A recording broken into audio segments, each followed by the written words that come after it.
আসলে 30 বছরে যে সবাই বলছে 30 বছর একজন যে ধরনের সার্ভিস দিতে পারবে, 35 বছর বা এর চেয়ে বেশি বয়সে যদি চাকরিতে ঢোকে তাহলে সেই সার্ভিসটা তার কাছে পাওয়া যাবে না। এর উত্তর কি দিবেন আপনারা?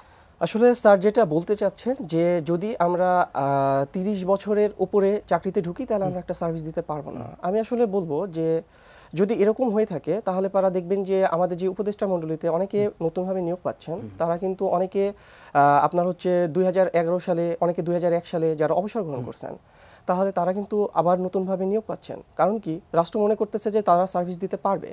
তাহলে আমরা জানি যে তারা অবশ্যই প্রজ্ঞা আছে, তাদের জ্ঞান আছে, তাদের মেধা আছে। তার মানে আমরা সবচেয়ে বেশি যেখানে প্রায়োরিটি দিচ্ছি সেটা হচ্ছে মেধাকে।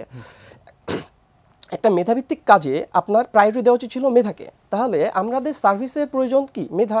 তাহলে যদি মেধাকে প্রয়োজন হয় তাহলে পারা 30 বছরে যে আপনি যেটা বলতেছেন যে 30 বছরে যে সার্ভিস দিতে পারবে না, 35 বছরে দিতে পারবে না, তাহলে পারা স্যাররা যারা মানে অ্যাটলিস্ট যেমন যে বললাম না একটু আগে বিসিএস এ 28 থেকে 43তম বিসিএস পর্যন্ত যে 259 জনকে নিয়োগ দেওয়া হলো, এরাও কিন্তু কেবলই সার্ভিসে ঢুকলো এবং এদের অনেকে কিন্তু বয়স অনেক বেশি হয়ে গেছে। তাহলে তারা বিশ্বাস করছে, মানে গভর্নমেন্ট বিশ্বাস করছে যে তাদের এজটা সমস্যা না, তাদের মেধাটা এখানটাতে আসলে পারা এই কাজটা করতে পারবে। তাহলে এই প্রেক্ষাপটে আপনি এখন কেন বলতেছেন যে 30 থেকে 35 করলে পারা তাদের মেধাটা সেখানে কাজে লাগাইতে পারবে না? আপনি বলছেন আমি সহজ করে বলতে চাই যে আপনি যদি বলেন যে এখানে কি মেধার কোনো সমস্যা আছে, আমি মনে করি যে মেধাভিত্তিক কাজে বয়সটা কোনো সমস্যা না।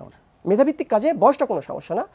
মেধাভিত্তিক কাজে গুরুত্বপূর্ণ বিষয় হচ্ছে তার মেধাটা এখন ঠিক আছে কিনা। হ্যাঁ, এই ক্ষেত্রে আপনি বলতে পারেন যে বয়সের প্রেক্ষাপটে কিন্তু কিছু কিছু সময় হয়তো অনেক মানুষের সারা বিশ্বের অবস্থা, হ্যাঁ সারা বিশ্বের অবস্থা তো আপনার হচ্ছে, যেমন আপনার উন্নত দেশগুলোর কথা বলি, উন্নত দেশগুলো তো উন্মুক্ত। আমি সাথে উদাহরণ হিসেবে শুধু চায়নাকে বলি। চায়নাতে প্রবেশের বয়সীমা 35 এবং 2023 সালে সে হচ্ছে ওদের একটা সাইলেন্ট মুভমেন্ট হয়েছে, ওনাদের স্ন্যাপচ্যাট একটা সাইলেন্ট মুভমেন্ট, কার্স অফ 35। অর্থাৎ চায়নাতে কিন্তু চাকরিতে প্রবেশের বয়সীমা 35।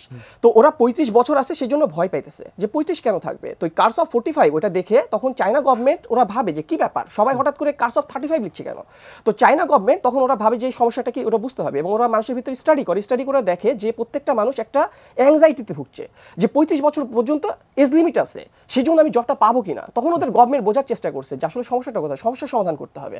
তো চায়নার গভর্নমেন্ট ওরা পলিসি নিচ্ছে কি, ওরা ভাবছে যে আমার কোনো একটা নির্দিষ্ট এজ লিমিটের মানুষ কেন চাকরিতে যাবে না, অর্থাৎ ওকে আমাকে কর্মক্ষেত্রে কাজে লাগাইতে হবে। তাহলে কাজে লাগানোর জন্য কি করা যায়, তখন কিন্তু ওরা 35 থেকে বাড়ায় আবার 40 নিয়ে আসছে। আচ্ছা, ওরা এজ বৃদ্ধি করছে, কারণ কি ওদের চাওয়া যে আমার প্রত্যেকটা এজ লিমিটের মানুষকে যাতে আমি কর্মক্ষেত্র নিয়ে আসতে পারি।